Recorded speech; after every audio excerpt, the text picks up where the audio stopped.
Jadi, pada saat ini, Robin, yang tidak tahu bahwa jalan memutar sisinya telah ditemukan, masih memegang teropong bertenaga tinggi, mengamati pergerakan posisi depan. Dia masih menginstruksikan beberapa tentara di sekitarnya, mengatakan, "Kalian juga memperhatikan pengamatan. Setelah putaran kedua tipuan mereka, kita bisa mengamati lokasi titik api Hamid. Ketika kita telah menandai semua titik api ini, ketika kita mulai serangannya. Segera dengan kecepatan tercepat, cabut semua titik api ini. Selama kita menarik benteng mereka, kita akan menang." Beberapa prajurit mengangguk dan segera mengeluarkan peralatan observasi dan alat pemetaan mereka, bersiap untuk memetakan lokasi titik api lawan secepat mungkin setelah serangan tipuan dimulai. Robin begitu yakin pada dirinya sendiri saat ini sehingga posisi depan Hamid sudah ada di sakunya. 10 menit kemudian, tembakan ke posisi Hamid berhenti tepat waktu. Di medan pertempuran depan, 3.000 tentara yang membawa ratusan roket RPG sekali lagi menyerbu ke posisi Hamid. Kelompok itu telah dipukul mundur sekali dan tahu bahwa senjata musuh sangat kuat, jadi untuk kedua kalinya mereka melancarkan serangan, masing-masing dari mereka gugup karena takut terbunuh secara tidak sengaja. Tetapi perintah militer ada di depan mereka, dan meskipun mereka takut, mereka hanya bisa maju dengan kepala tegak. Segera, mereka memasuki jangkauan tembak benteng Hamid lagi. Hamid secara alami tidak menunjukkan belas kasihan kepada jenis daun bawang yang datang ke pintunya dan segera memerintahkan untuk menembak dan membunuh musuh sebanyak mungkin. Putaran kedua api dipertukarkan antara kedua belah pihak, dan itu langsung. Para prajurit yang menyerang berada dalam kelompok yang terdiri dari 5 orang, salah satunya menggunakan RPG yang diluncurkan dari bahu untuk membombardir benteng. Sementara 4 sisanya semuanya menggunakan senapan mesin serta senapan serbu untuk memberinya perlindungan api untuk memastikan bahwa RPG akan mengenai benteng lawan.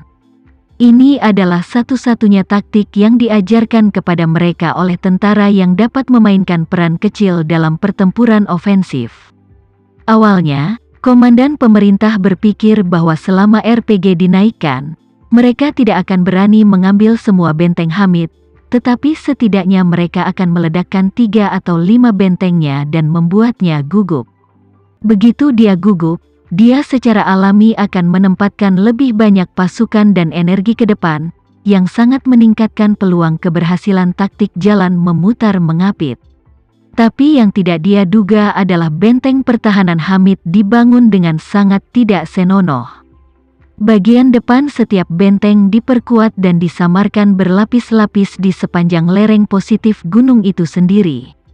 Dalam keadaan ini, penyerang membawa RPG dari bawah ke puncak gunung, lintasan tembakan hampir sejajar dengan lereng positif gunung, sehingga sulit untuk mengenai benteng.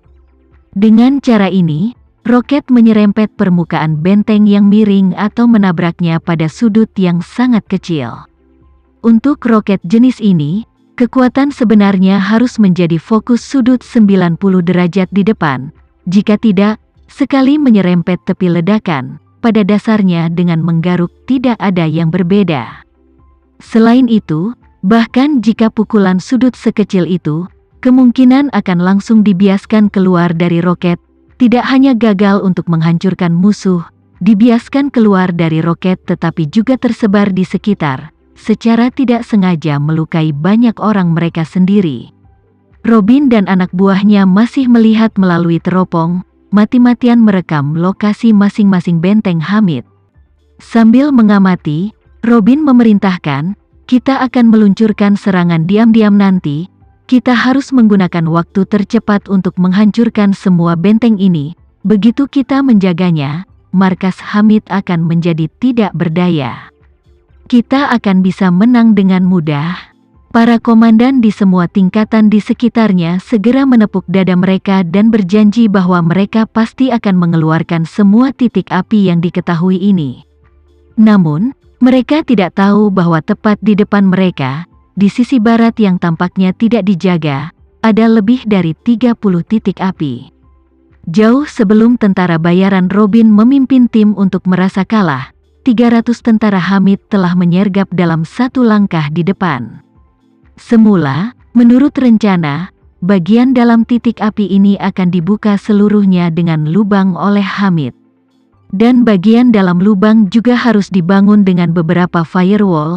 Begitu musuh memasuki saluran dari titik tertentu, ia dapat segera menggunakan firewall untuk mengisolasi musuh di area yang sangat kecil, sehingga menghindari infiltrasi internal oleh musuh.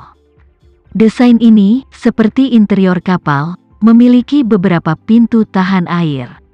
Fungsi pintu kedap air adalah jika suatu lokasi pecah untuk diisi air laut, maka segera menutup semua pintu kedap air di daerah tersebut untuk mencegah air laut memenuhi kabin lainnya, sehingga memaksimalkan keselamatan kapal. Sayangnya, gelombang serangan pasukan pemerintah ini datang terlalu cepat. Hamid tidak punya waktu untuk membangun proyek sebesar itu, jadi dia hanya bisa membangun beberapa titik api tersembunyi terlebih dahulu. Untuk menembak pasukan tentara bayaran Robin, 300 tentara Hamid memasuki lebih dari 30 titik api, lalu segera menutup pintu masuk setiap titik api dari dalam. Dengan cara ini, setiap titik api menjadi bunker independen, dan para prajurit tidak memiliki cara untuk mundur ke dalam. Walaupun cara ini memiliki banyak kekurangan, namun ada kelebihannya, yaitu prajurit yang ada di dalamnya hampir sampai untuk menghancurkan perahu, harus hidup dan mati bersama bunker, sehingga keinginan bertarung mereka sangat tinggi. Setiap titik api dikonfigurasi dari 5 hingga 10 orang tergantung pada ukuran area dan sudut desain. Di dalam, konfigurasi daya tembaknya adalah senapan mesin ringan dan berat serta RPG. Selain itu, ada cadangan amunisi yang sangat memadai, serta makanan dan air minum yang cukup untuk bertahan lebih dari sebulan. Dari titik ini saja, sudah cukup untuk melihat seberapa kuat rasa cadangan strategis Hamid sekarang. Dia bahkan berencana untuk menggunakan beberapa tahun untuk membuka basis strategis beberapa ratus ribu meter kubik ruang di dalam pegunungan sekitarnya. Pada saat itu, termasuk senjata dan amunisi, makanan dan obat-obatan, pasokan bahan bakar, semuanya dapat mencapai penyimpanan dalam jumlah besar. Yang lebih kejam adalah dia ingin menggali beberapa depot peralatan di kaki gunung. Pada saat itu, kendaraan lapis baja dan helikopter tempur semuanya disimpan di dalamnya, dan bahkan jika pasukan pemerintah terus melakukan pengeboman selama sebulan, mereka tidak dapat memberikan kerusakan yang berarti. Pada saat ini, tipuan medan perang frontal telah dilakukan selama 5 menit. Awalnya, ada 5 menit tersisa sebelum waktu serangan yang ditetapkan oleh tentara bayaran Robin. Namun, Robin, melihat banyak korban dari pasukan sahabat, takut bahwa orang-orang ini tidak akan bertahan lebih dari 10 menit sebelum dipukul mundur. Begitu tipuan lawan berhasil dipukul mundur, maka dia tidak bisa lagi mengapit lawan dan membuat mereka lengah. Jadi, setelah secara kasar memastikan lokasi titik api Hamid, Robin bergegas ke 1000 elit dan berkata, "Saudara-saudara, kami tidak menunggu. Semua orang bergabung dengan saya untuk membalas kematian saudara-saudara kita. Kami akan mengambil kepala Hamid untuk membayar upeti kepada saudara-saudara yang baru saja meninggal." Begitu mendengar hal itu, massa meneriakkan slogan bersumpah akan memenggal kepala Hamid. Melihat antusiasme semua orang, Robin mengangguk puas dan melanjutkan, "Begitu kita bertemu musuh secara langsung, tidak ada yang harus lembut atau ragu-ragu. Selama musuh, terlepas dari pria, wanita, dan anak-anak, harus dibunuh di tempat, dan berusaha menembak ke kepala. Apakah kamu mengerti?" Sekelompok orang dengan tegas mengangguk berat, warna pembunuhan meluap. "Baik." Robin hanya merasakan gelombang darah yang mendidih, dan dia langsung berteriak, "Cas!" Saat 1000 tentara dari front kataklismik bergegas bersama Robin, setidaknya setengah dari 300 tentara Hamid dapat mengamati pasukan ini secara langsung melalui celah-celah pelabuhan tembak yang tersembunyi.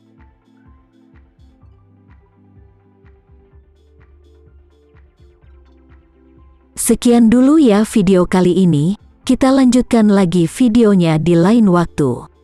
Oh iya, bagaimana menurut kalian? Semoga bisa sedikit menghibur kalian semua. Untuk teman-teman yang baru nonton, jangan lupa subscribe ya, hehehe. Dan kalau teman-teman ada yang ingin gabung langganan, bisa langsung gabung saja untuk dapat fitur yang menarik dan sedikit membantu Mimin. Terima kasih banyak sudah menonton, sampai jumpa lagi, bye.